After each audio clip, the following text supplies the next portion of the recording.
Assalamualaikum warahmatullahi wabarakatuh. Kembali lagi dengan saya Siti Kirani. Di sini izinkan saya sedikit menjelaskan materi Cisco mengenai networking model. Nah, apa itu networking model? Networking model adalah sebuah konsep dalam arsitektur jaringan yang digunakan sebagai standar dalam proses komunikasi data perangkat dalam jaringan. Selain menjadi standar networking, model ini juga memiliki panduan tentang bagaimana data dikirim, diterima, dan diproses dalam jaringan. Nah, sebelum networking model ada, setiap vendor membuat atau memiliki networking modelnya masing-masing. Karena setiap vendor memiliki networking model yang berbeda, maka komunikasi antar vendor sulit dilakukan. Jadi, usaha untuk membangun suatu jaringan komputer yang sangat besar. Oleh karena itu, dibuatlah sebuah standar atau spesifikasi minimum oleh ISO atau International Organization for Standardization pada tahun 1984, yaitu dengan nama OSI, Open System Internet Connection, atau biasa juga disebut OSI, Seven Layer Model. Nah, sebelum adanya pada gambar ini dapat kita lihat perbedaannya. Nah, sebelum adanya OSI model, proses komunikasi data masih belum terstruktur sehingga lebih sulit dikelola dan berpotensi menimbulkan masalah dalam komunikasi.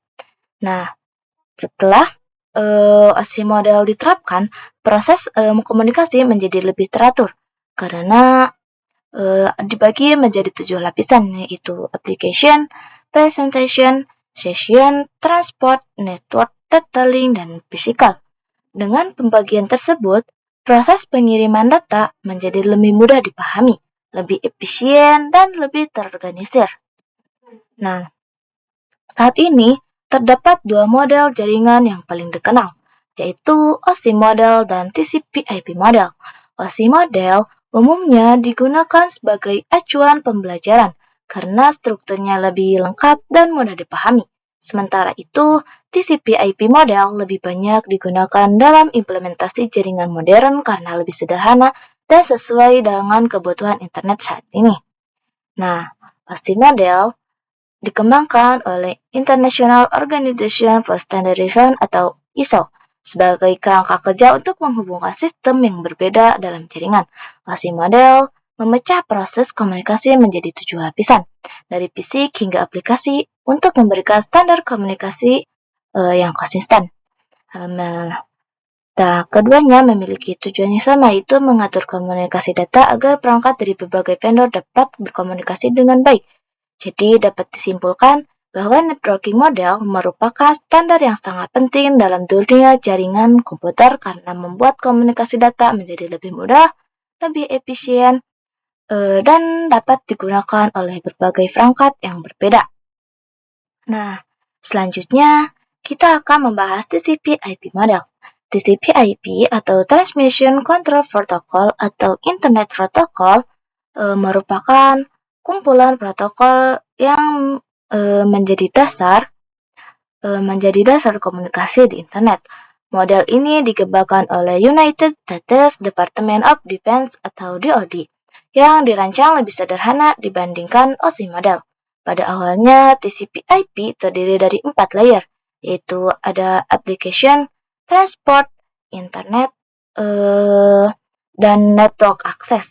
Namun, dalam beberapa materi pembelajaran modern, TCP/IP sering digambarkan menjadi 5 layer, yaitu application, transport, network, data link, dan physical. Perbedaannya hanya pada layer paling bawah, yaitu data link dan physical yang dipisah menjadi 2 lapisan. Nah, contoh yang pernah kita pelajari adalah IP addressing. Kata IP merupakan singkatan dari Internet Protocol, yaitu protokol yang bekerja pada internet layer atau network layer untuk memberikan alamat dan mengirimkan paket data ke tujuan yang benar. Nah, fungsi utama OSI model yaitu ada membantu dalam memahami dan merancang sistem jaringan yang kompleks, ada mengoptimalkan interoperabilitas antar perangkat dan jaringan dari berbagai vendor, dan mengidentifikasikan dan memecahkan masalah pada lapisan spesifik dalam komunikasi jaringan. Nah, bagaimana sih cara kerja TCP/IP model? Nah, di sini Pertama, yaitu akan memecahkan data menjadi paket kecil. Cara pertama yaitu memecah data menjadi paket-paket kecil sebelum ditransmisikan ke media lain yang disebut layer. Kedua, paket dikirim melalui router. Router berfungsi untuk mengirimkan sekaligus menentukan rute pengiriman paket data. Yang ketiga, ada paket berhasil dikirim ke tujuan. Jika paket sudah terkirim dan sampai ke alamat tujuan, selanjutnya layer TCP/IP akan menjalankan tugasnya masing-masing, mulai dari penerjemahan sinyal menjadi data hingga akhirnya disusun menjadi sebuah file utuh.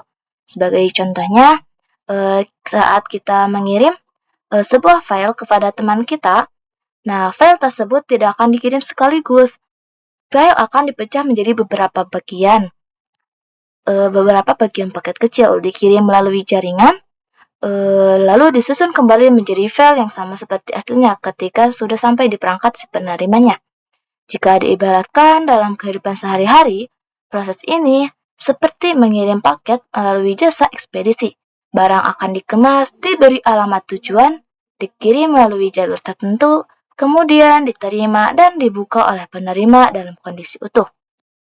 Nah, selanjutnya kita lihat di sini perbandingan struktur OSI model dan TCP/IP model. Nah, pada OSI model terdapat 7 layer, yaitu ada physical, data link, network, transport, session, presentation, dan application. Sedangkan pada TCP/IP 4 layer itu ada application, presentation, dan session. Digabung menjadi application layer, kemudian transport, internet, network, dan akses. Nah, sementara pada TCP/IP 5 layer, lapisan network akses dipisah menjadi data link dan physical, sehingga jumlahnya menjadi 5 layer. Nah, sekarang kita ke struktur TCP/IP model, application layer, lapisan aplikasi. Application layer merupakan lapisan yang menyediakan layanan jaringan untuk aplikasi yang digunakan oleh pengguna. Contohnya adalah protokol pada layer ini adalah HTTP, HTTPS, FTP, SMTP, dan DNS. Sebagai contoh, saat kita membuka browser seperti Google Chrome dan mengetik alamat www.google.com, browser akan mengirimkan HTTP atau HTTPS request ke server. Server kemudian memproses permintaan tersebut. Data mengirim kembali ke HTTP, respons yang berisi halaman web. Setelah itu, browser akan mengolah data tersebut hingga akhirnya halaman website dapat ditampilkan di layar kita. Sebagai contoh, di sini kita akan membuka browser. Lalu di sini kita akan mencari YouTube. Nah, di sini kita enter. Nah, browser akan mengirimkan HTTP atau HTTPS request ke server YouTube. Server kemudian memproses permintaannya tersebut dan mengirim HTTP respon yang berisi halaman web yang kita minta. Setelah itu browser menampilkan halaman YouTube di layar. Nah, seperti ini yaitu sekarang kita akan bandingkan dengan Cisco Networking Academy. Nah, kita cari dulu cisco.com. Nah, kita cari sebentar. Nah, sekarang di sini kita sudah masuk ke Cisco Networking Academy. Beberapa halaman atau materi di Cisco Academy memerlukan akun dan hak aksesnya. Jika kita belum login atau tidak memiliki izin, server akan menolak permintaan kita atau meminta kita untuk melakukan login terlebih dahulu. Jadi bukan berarti websitenya tidak aman, tetapi karena halaman tersebut memang bersifat terbatas dan hanya dapat diakses oleh pengguna yang memiliki izin. Nah, sekarang kita lanjut saja ke materi selanjutnya. Nah, struktur TCP/IP model. Itu ada transport layer. Yang pertama, mengatur pengiriman data, dan memastikan keandalan komunikasi antar aplikasi pada host yang berbeda. Protokol utamanya ada TCP dan UDP. Nah, selanjutnya kita akan membahas tentang Transmission Control Protocol atau TCP. TCP adalah protokol yang berorientasi pada koneksi. TCP memastikan setiap paket data dikirim secara berurutan, memeriksa apakah ada paket yang hilang, dan akan mengirim ulang jika terjadi kesalahan.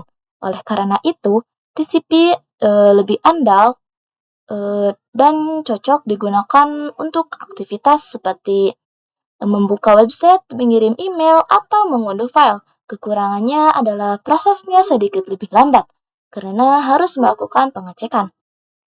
Nah, sedangkan UDP atau User Datagram Protocol adalah protokol yang tidak berorientasi pada koneksi. UDP data tanpa melakukan pengecekan apakah semua paket telah diterima atau tidak. Karena itu, proses pengirimannya lebih cepat, tetapi ada kemungkinan beberapa paket data hilang. UDP biasanya digunakan untuk aplikasi yang membutuhkan kecepatan tinggi, seperti video streaming, panggilan suara, dan game suara. Jadi, perbedaan utamanya adalah TCP lebih mengutamakan keandalan, sedangkan UDP lebih mengutamakan kecepatan. Nah, fungsi utama TCP/IP model lebih berfokus pada fungsionalitas dan efisiensi dibandingkan dengan OSI model. Dengan fungsi utamanya menyediakan standar komunikasi pada jaringan dan internet. Nah, terus menyederhanakan proses komunikasi data agar lebih efisien. Lalu mengatur bagaimana data dikirim, diterima, dan diproses melalui step layer sehingga perangkat yang berbeda tetap dapat saling berkomunikasi dengan baik. Cara sederhana, ketika kita mengetik alamat website di browser, permintaan akan diproses melalui layar-layar TCP/IP. Setelah itu, data dikirim melalui jaringan menggunakan TCP atau UDP, diteruskan oleh Internet Protocol atau IP, kemudian sampai ke server. Server akan mengirimkan respon kembali hingga akhirnya halaman website data ditampilkan di layar pengguna. Nah, selanjutnya kita masuk ke network layer. Network layer merupakan lapisan yang bertugas memberikan alamat logis berupa IP address kepada setiap perangkat di dalam jaringan. Seperti yang sudah kita pelajari pada materi IP addressing dan subnetting, setiap perangkat harus memiliki IP address yang unik agar dapat saling berkomunikasi. Nah, IP address berfungsi sebagai alamat tujuan ketika data dikirim melalui jaringan. Dengan adanya alamat yang berbeda pada setiap perangkat, paket data dapat dikirim ke tujuan yang benar dan tidak tertukar dengan perangkat yang lain. Nah, sekarang kita ada di network layer terdapat dua fungsi utama, yaitu addressing dan routing. Addressing adalah proses memberikan alamat IP yang unik pada setiap perangkat. Nah, sedangkan routing adalah proses menentukan jalur terbaik agar paket data dapat sampai ke tujuan dengan cepat dan efisien. Nah, sebagai contoh, jika PCP1 ingin mengirim data ke PCP2, terdapat beberapa jalur yang bisa dilewati. Router akan memilih rute yang paling efisien sehingga data dapat sampai lebih cepat. Hal ini mirip seperti saat kita menggunakan Google Maps. Aplikasi tersebut akan memilih rute tercepat menuju tujuan. Dan router juga melakukan hal yang sama terhadap paket data. Nah, selanjutnya di sini adalah data link layer dan physical layer. Data link layer bertugas mengirimkan data antar perangkat yang berada dalam satu jaringan lokal. Layer ini menggunakan MAC address sebagai alamat fisik perangkat. Pada data link layer juga terdapat frame check sequence atau FCS yang berfungsi untuk mendeteksi kesalahan atau error detection pada frame yang diterima.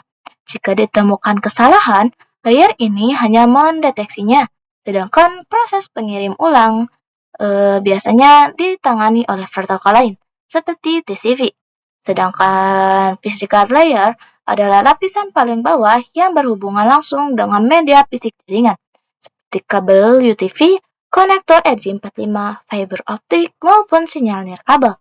Layer ini bertugas mengubah data menjadi sinyal agar dapat saling dikirim melalui media transmisi. Agar lebih mudah dipahami, kita bisa mengibaratkannya seperti mengirim surat. MAC address diibaratkan sebagai identitas unik perangkat. IP address diibaratkan sebagai alamat tujuan rumah tujuan. Routing diibaratkan sebagai Google Maps yang memilih jalan tercepat menuju alamat tersebut. Nah, physical layer adalah jalan atau media yang dilewati agar surat dapat sampai ke tujuan. Nah, selanjutnya kita akan membahas proses encapsulation dan decapsulation. Encapsulation adalah proses di komputer pengirim, yaitu ketika data dipecah menjadi beberapa bagian yang lebih kecil sebelum dikirim melalui jaringan. Nah, pada setiap layer data akan ditambahkan informasi atau header sesuai dengan fungsi setiap layer tersebut hingga siap dikirim ke perangkat tujuan. Sedangkan decapsulation adalah proses kebalikannya, yaitu proses di komputer penerima. Setelah paket data diterima, setiap layer akan membuka atau menghapus header yang telah ditambahkan sebelumnya, hingga akhirnya data dapat disusun hingga menjadi file yang utuh seperti semula. Nah, di sini jika kita lihat pada gambar, proses encapsulation dimulai dari application layer, transport layer, network layer, data link layer, dan physical layer. Setelah itu, data dikirim melalui media jaringan menuju perangkat si penerima. Nah,